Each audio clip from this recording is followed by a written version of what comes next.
مثنوی شریف میں ایک بار ایک فلسفی کہیں سے گزر رہا تھا، اس کے کانوں میں قرآن کی تلاوت کی آواز آئی اور اس نے سورہ ملک کی تلاوت سنی، اور سورہ ملک کی جب آخری آیت اس نے سنی، ہم نے کئی بار سنی ہوگی، قُلْ أَرَأَيْتُمْ إِنْ أَصْبَحَ مَاؤُكُمْ غَوْرًا فَمَنْ يَأْتِيكُمْ بِمَاءٍ مَّعِينٍ، کئی بار یہ آیت سنی۔ ترجمہ کیا ہے اس کا؟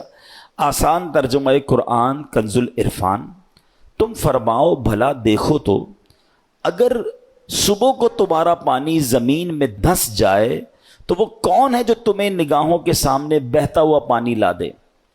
یہ آیت کریمہ سن کر وہ فلسفی تکبر اور غرور میں کہنے لگا اس پہ کیا بڑی بات ہے، اگر اللہ پانی کو دھسا دے گا تو ہمارے پاس تو بڑی بڑی ڈرل مشینیں ہیں، بڑے بڑے آلات ہیں، ہم پانی کو نکال لیں گے، ہیں یہ تو جناب ہمارے اختیار میں ہے، اللہ فرماتا کون ہے جو نکالے، ہم نکالیں گے۔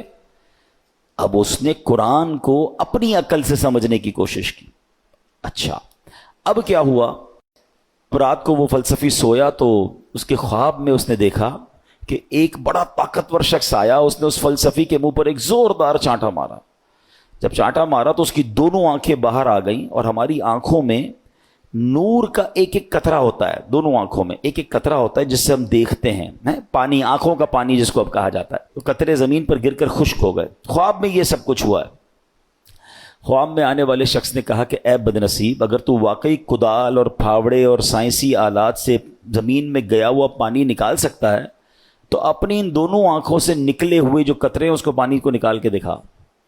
صبح ہوئی تو اس کی آنکھیں پھوٹی ہوئی تھیں، آنکھوں میں بہت درد تھا، نظر کچھ نہیں آ رہا تھا، اور اس کا وہ جو سارا نشہ تھا، سارا غرور تھا، وہ بھی اتر چکا تھا کہ ہر چیز اپنے دماغ سے فیصلہ نہیں کی جاتی، اللہ کے احکام ہیں تو ہمارا کام اس پر عمل کرنا ہے، اس پر یقین کرنا ہے، اسے فالو کرنا ہے۔ قرآن میں ایسے ایسے خزانے ہیں، تو قرآن تو وہ عظیم کتاب ہے کہ جس کی ہمیں جو ہے برکتیں حاصل کرنی چاہیے۔ معاذ اللہ اس کو ڈیبیٹ میں، یعنی اس کو اگینسٹ میں اس کے بات کرنے سے پہلے 1000 بار سوچنا چاہیے۔ ہم مسلمان ہیں، ہمارا کام ایمان لانا ہے۔ شاعر کہتے ہیں نا، کسی کو تاج وقار بخشے، کسی کو ذلت کے غار بخشے، جو سب کے ماتھے پہ مہر قدرت لگا رہا ہے وہی خدا ہے۔ ہمیں اللہ کریم کے ہر فرمان پر بلا چوں چراں رب کریم عمل کرنے کی اور یقین کرنے کی توفیق عطا فرمائے۔